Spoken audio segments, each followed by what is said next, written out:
I'm Chuck Newhall, and I was a co-founder of the Mid-Atlantic Venture Capital Association along with Frank Adams.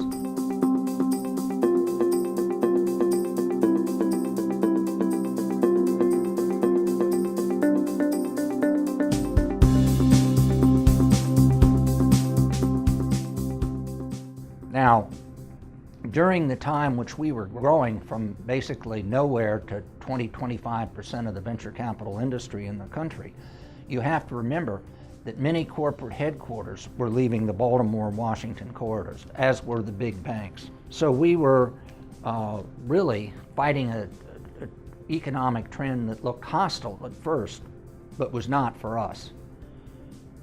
You know, the region has become increasingly dependent on government funding. A lot of our companies in the Mid-Atlantic derive their money from government contracts. But in the Baltimore-Washington corridor, in Philadelphia and Virginia, we had a whole group of companies come up.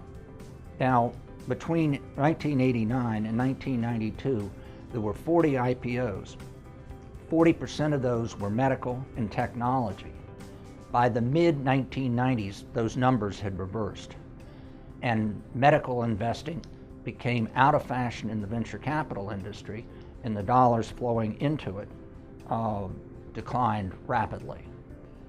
So how do you create a spawning ground for companies and a spawning ground for venture capital firms?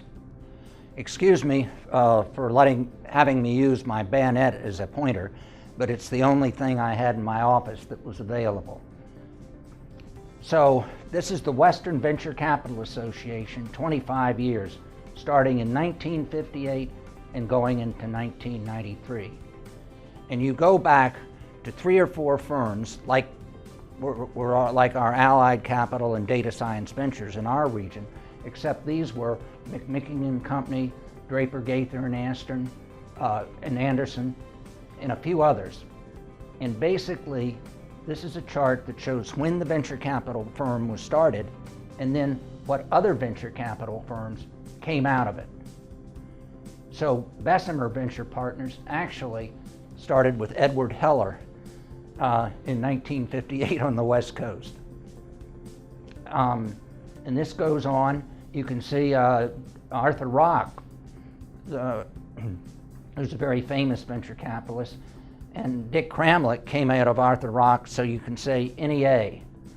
And so what we did is, I call them the begats, like in the Bible. Abraham begat so-and-so, so-and-so begat so-and-so.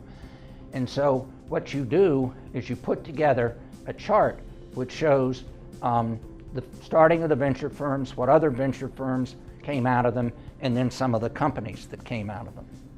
And so that's what we tried to do in the Mid-Atlantic. Now, it was amazing.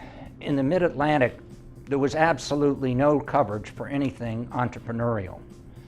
When the Sun papers covered the founding of NEA, the reporter was practically crying because he couldn't be there. He had to be with us rather than focusing on the closing down of the Bethlehem steel facilities.